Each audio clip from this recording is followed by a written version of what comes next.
Video में आप सभी का स्वागत है। आज के वीडियो में हम एक पेनी स्टॉक के बारे में देखेंगे जिसका एक शेयर का कीमत 4 रुपये का है।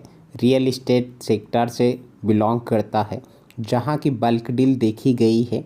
362 लाख इक्विटी शेयर्स उठाए गए हैं, उसके बारे में देखेंगे। उससे पहले कंपनी करता क्या है, कंपनी का काम क्या है एंड उनके मार्केट में किस तरह डिमांड है, ये सारी चीज़ें भी हम समझ लेते हैं। उससे एक बात क्लियर होगी, क्या हमें सोचना चाहिए इन्वेस्टमेंट के बारे में या नहीं। जैसे कि आप देख सकते हो, company is engage in business of residential commercial real estate development and the development of construction contracts. इस तरह के काम कंपनी करती है एंड कंपनी का जो मेन ग्रुप है जिससे बिलोंग करता है उसका नाम है कार्डा ग्रुप, जो कि एक बहुत ही बड़ा नाम है इस सेक्टर में। कंपनी छोटे बड़े हर तरह के प्रोजेक्ट लेता है और उसे सक्सेसफुली कंप्लीट करता है। चलिए तो कंपनी के बारे में और थोड़ा डिटेल में देखते हैं। जैसे कि आप देख सकते हो, company has a geographic presence with 17 project under construction and 3 planned project है।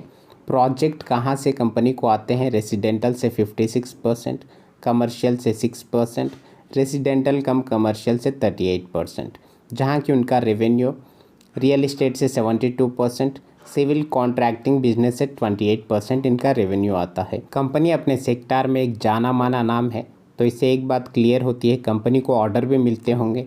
तो उनके ऑर्डर बुक देख लीजिए आप, 12 कॉन्ट्रैक्ट ऑर्डर हैं उनके हाथ में जिसका वैल्यू है 184 करोड़ का। The order have been awarded by government of Goa, Maharashtra government and private entities से उनको इस तरह के ऑर्डर्स मिले हैं। साथ ही में कंपनी को 6.5 करोड़ का एक और ऑर्डर मिला है पुणे से। एक और देखिए, the company is launching a residential cum commercial property Hari Samrat और a land parcel of 4462 square metre in Nashik. तो इस तरह के कंपनी के पास ऑर्डर हैं। कंपनी के पास ऑर्डर की बिल्कुल ही कमी नहीं है। कंपनी ने साथ ही में MOU साइन किया है DSP रिलेटर्स के साथ नासिक में for entering into joint venture for developing the total saleable area of 3.69 lakh square feet. चलिए तो आगे बढ़ते हुए कंपनी का एम्स देखते हैं, यानी उनके फोकस देखते हैं, क्या सोच रहा है कंपनी आगे करने के लिए। तो जैसे कि आप देख सकते हो, the company aims to derisk through diversification by entering into civil contract and joint venture by 2025.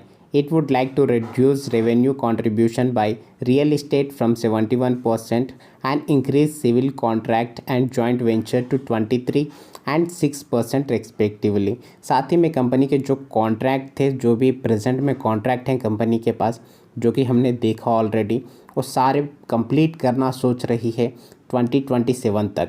साथ ही में 75% ऑफ विच बाई 2023। तो ये बहुत ही पॉजिटिव साइन है कंपनी के लिए कि उन्हें ऑर्डर भी मिल रहा है और उनके जो भी प्रमोटर्स हैं वो वेल फोकस्ड हैं अपने काम को लेकर। चलिए तो आगे बढ़ते हुए इनके फंडामेंटल्स भी देख लेते हैं। उससे पहले मैं एक बार फिर से आपको समझा दूँ, कंपनी रियल इस्टेट सेक्टर से बिलोंग करता है। कंपनी जो ग्रुप के अंडर आता है वो एक वेल नोन प्लेयर है अपने सेक्टर में। कंपनी को बहुत ही अच्छी तरह से ऑर्डर भी मिल रहे हैं। तो चलिए अब आगे हम इनके फंडामेंटल्स भी देख लेते हैं। कंपनी का मार्केट कैप देखिए 252 करोड़ का है, यानी एक बहुत ही छोटा कंपनी है, जो कि उनके करेंट प्राइस देखिए 4.10 का है एंड 1 ईयर का हाई 24.2 एंड 1 ईयर का लो 4.01 का है। स्टॉक पे देखिए 14.6 का है, जहाँ की इंडस्ट्री का पे 24.3 का है, यानी आप इसे एक अंडर वैल्यू मान सकते हो, अच्छी वैल्यूएशंस मान सकते हो कंपनी का। पर कंपनी छोटा है तो इसमें रिस्क एंड रिवॉर्ड बहुत ही ज़्यादा होते हैं इस तरह के कंपनीज में।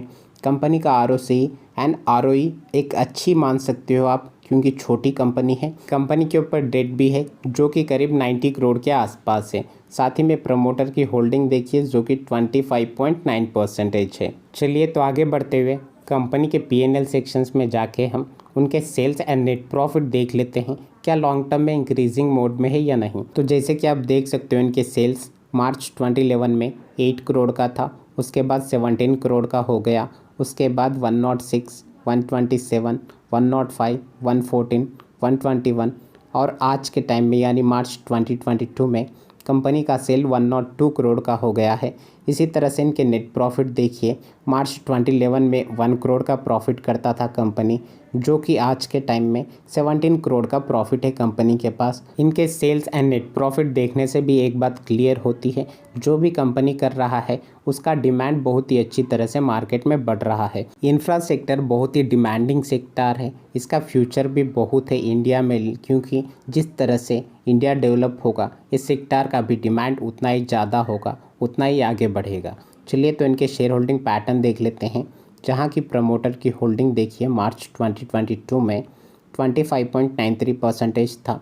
एफआईज की होल्डिंग देखिए किस तरह से इंक्रीज़ हुआ है, 21.14% मार्च 2022 में है इनका होल्डिंग। बाकी पब्लिक के पास है जो कि 52.93% होता है। चलिए तो अब हम बल्क डील का इन्फॉर्मेशन भी देख लेते हैं, जहाँ की आप देख सकते हो सिक्योरिटी नेम, क्लाइंट नेम सारे बाई किए हैं, कितनी क्वांटिटीज़ हैं, कौन से प्राइस पे बाई किया है, ये सारे क्लियरली दिया गया है।